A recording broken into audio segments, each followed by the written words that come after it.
Paris-Nice, the race to the sun, departed almost as normal this morning despite concerns that the coronavirus outbreak could lead to its cancellation. 7 teams were absent, precautions they'd taken themselves in the lead up to the race, they being Team Ineos, home to defending champion Egan Bernal, UAE Team Emirates, Jumbo-Visma, Astana, Movistar, Mitchelton Scott and CCC. Which left us with 17 teams and 136 riders on the start line this morning for a 154km opening stage, starting and finishing in Plaisir.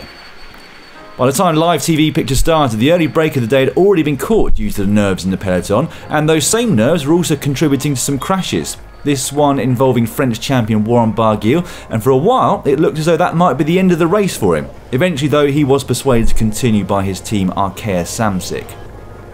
Now, although reasonably flat overall, few were expecting it to finish with a bunch sprint today. The wind was blowing strongly across open roads, and with a tough little cobble climb in the last 5 kilometres of the stage, there'd be plenty of opportunity to shake things up. And in fact, with just under 50k's to go, there were groups all over the road. Julian Alaphilippe and Nairo Quintana amongst those who have made the front group, Richie Porte and Vincenzo Nibali caught out behind.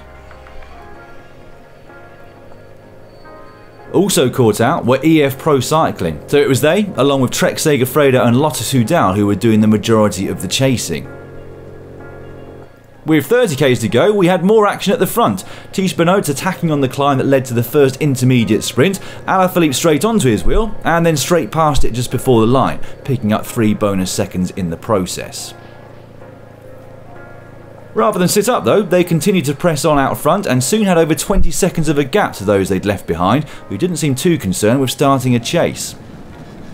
A few kilometres later and that gap had ticked up a few more seconds, the conditions making this a very hard opening stage to the race and the sort we've very much come to expect at Paris-Nice.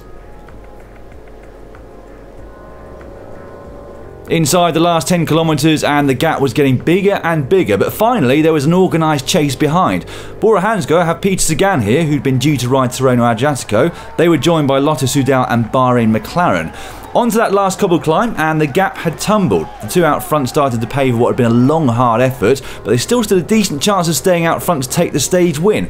However, behind them the attacks were going. Dylan Teuns and Max Schachmann almost closing the gap by the top, and they finally made that junction a kilometre or so later. Schachmann going straight round the pairing and on the attack.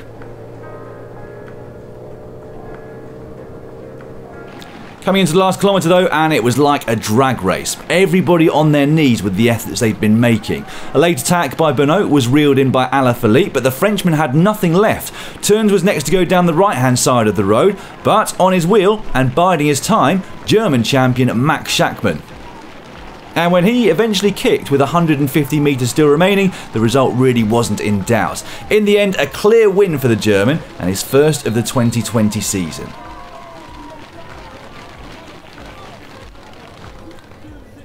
Dylan Teuns taking second on the stage, but behind in the sprint from this small group, it was Cees Bol, the big Dutchman from Team Sunweb, who would take 5th.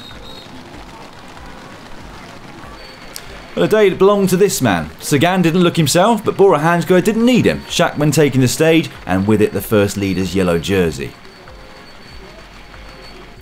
This is how the stage finished. Teuns, as mentioned, came second. Tish Benoit will be pleased with his form on the lead up to the Classics, coming 3rd.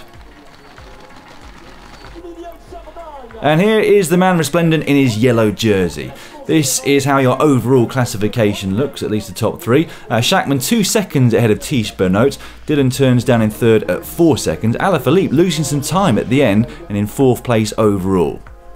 More fun on the cards tomorrow. 166 kilometres from Chevreuse to Chalette-sur-Loing. 3 categorised climbs, 2 sprints, plenty of other lumps and bumps, and the chance for more crosswinds. Although thankfully for the riders it does look like it will be dry. Let us know your prediction for the stage in the comments section below. I'm going to go for the Irish champion Sam Bennett of Bora Hansgrohe. Very much looking forward to it. I'll see you tomorrow.